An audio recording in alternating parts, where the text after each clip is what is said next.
You know, as I began to study for this message on October 30th, the day before Halloween, I wanted to do some research about the history of Halloween.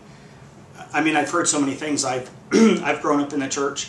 As a child, I trick-or-treated, and my parents would take me out and had a blast with it. Never thought about anything evil or anything that had to do with Satan, the devil, anything like that. As I got older and I got more in the church, and especially I started working in the church, then you know, I kind of went the other way, where it's like, oh, how could you ever celebrate that?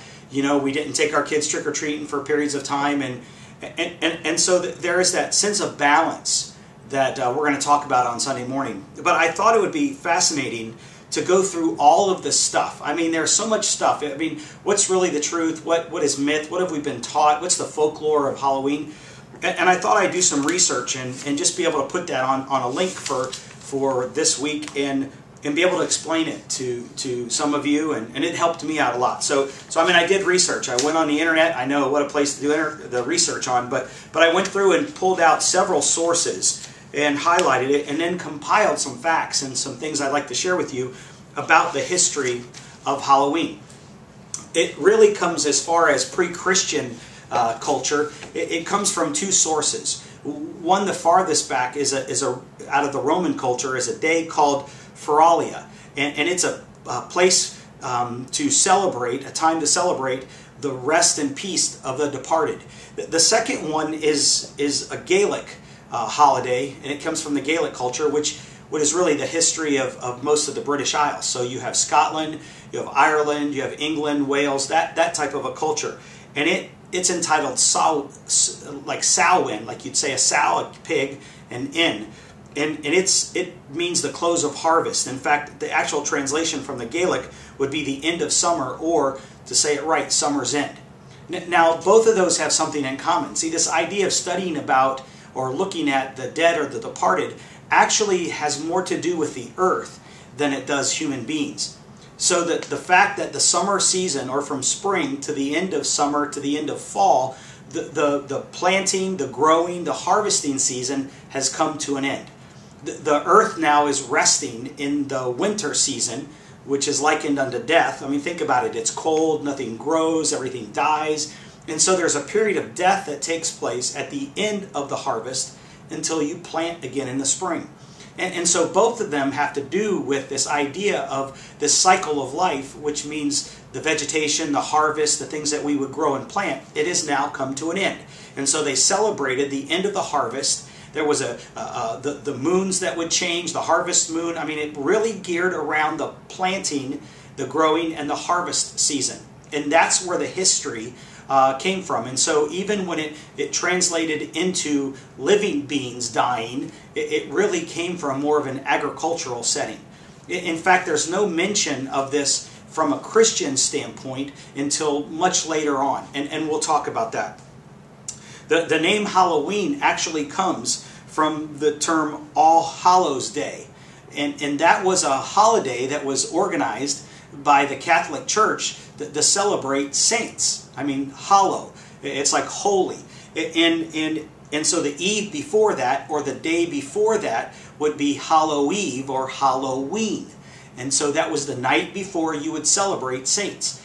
Now, how some evil things crept into it is, well, before you'd celebrate saints, you know, what happened to the sinners? And in fact, here's where that death and departed thing came in, is that the monks in the 11th century began to introduce this whole concept of praying for people in purgatory, or praying for people who weren't saints.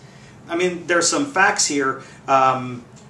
Basically, that was the combination of that Feralia, that was that dead and departed, with something being an end, or the hollow part of it, that was combined with Samhain. And so you have this Roman Catholic Church trying to make converts into the British Isles. And so this combination of those two is what has become our customary celebration of Halloween. So let's talk about how they came together. The holiday wasn't associated with the dead until about the 10th or 11th century. That's what I'm saying. And it was introduced that way by monks. And like I said, they were praying for souls in purgatory. Well, how does that fit in? Well, you would do that actually before All Saints' Day. And that fits with the other customs. That's the trick-or-treating, the jack-o'-lanterns, the going house to house. Let's talk about the jack-o'-lanterns at first. How this crept in of praying for the dead or remembering those who are in purgatory is they would take turnips and they would carve these pictures of faces in turnips and use them for lanterns. And it was to depict the suffering or the pain of people who were in purgatory. Later on, when it came to the United States and they really used pumpkins, it became a whole lot easier to carve a face into a pumpkin than it did a turnip. But it represented, again, the pain and suffering of the dead, especially those who were not in heaven but were in a place of purgatory. Now, this took place in the British Isles some 400 years after Ireland had become a Christian nation, and some 200 years after the Catholic Church had been... we first see traces of anything with Halloween after 200 years where the Catholic Church had been introduced into the British Isles. So it really came from that Roman influence through the Catholic Church into the British Isles.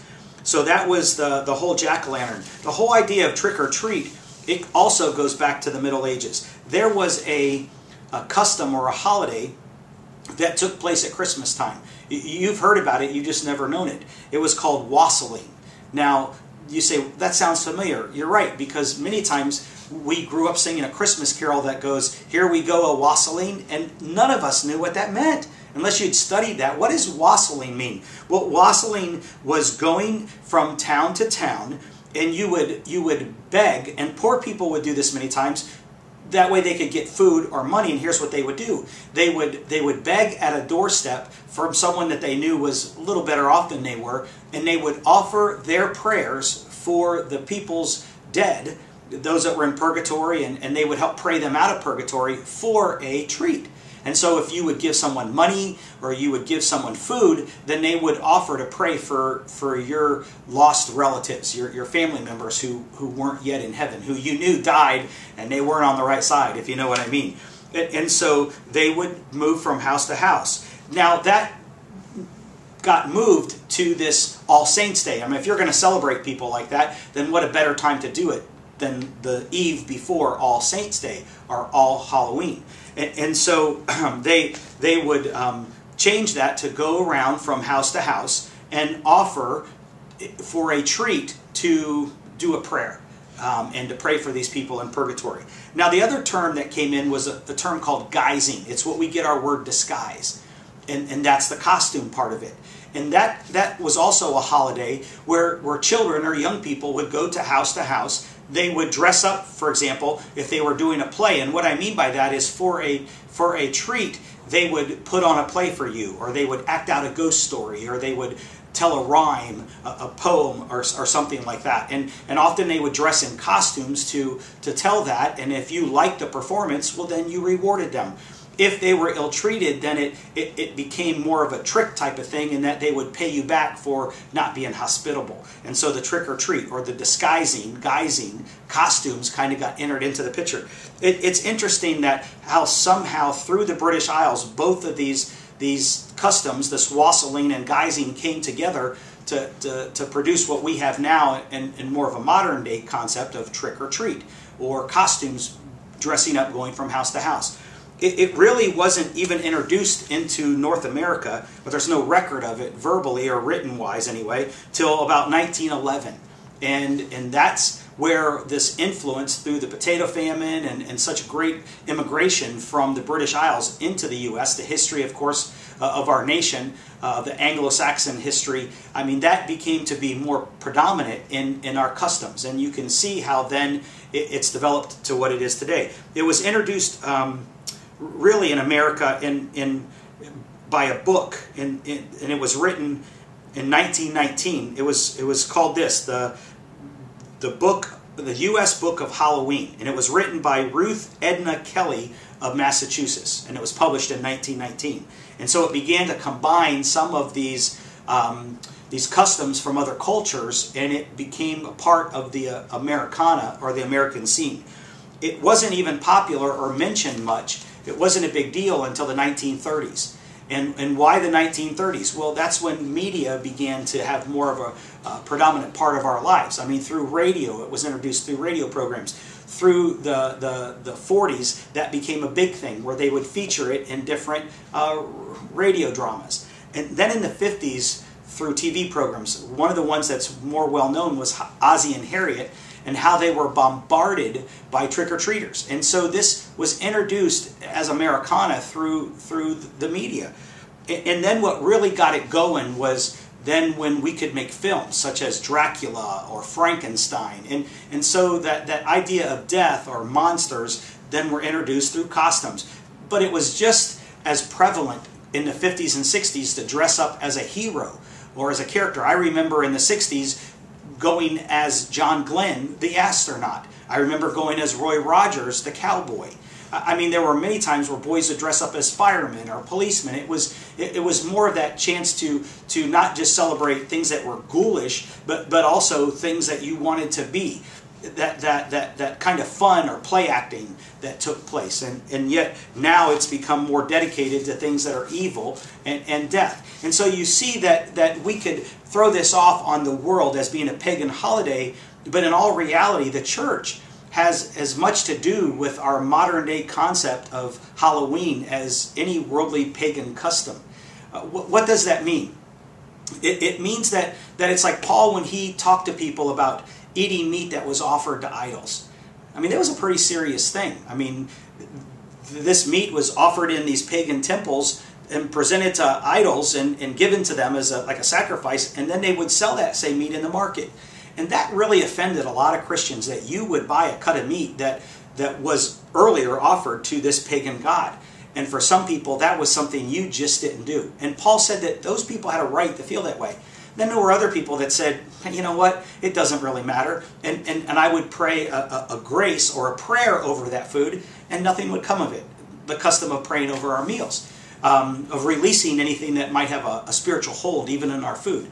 I mean, Paul has told us, and the Word tells us that, we can drink poison and it won't hurt us. And it's not an extravagant, it's just saying that it's where the person's liberty and where their belief is. And Paul's very clear, where that bothers someone, they shouldn't ever touch that. But for other people, it's nothing. And so it's not going to be a big deal.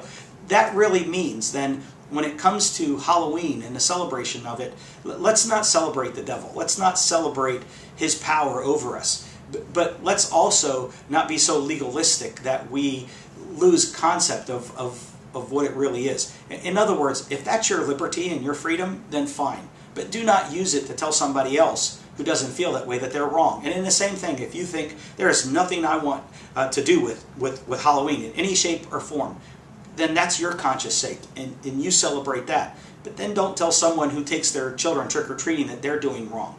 It really is where we allow the Holy Spirit to speak to us and decide what God would have us to do. Well, I hope that opens up your eyes a little bit and gives you a little bit more of understanding of trick-or-treat and Halloween in general. If there's any other questions, maybe we can talk about it, or you can address me at the church or send me a question. All right, God bless you. Hope this was helpful. We'll see you.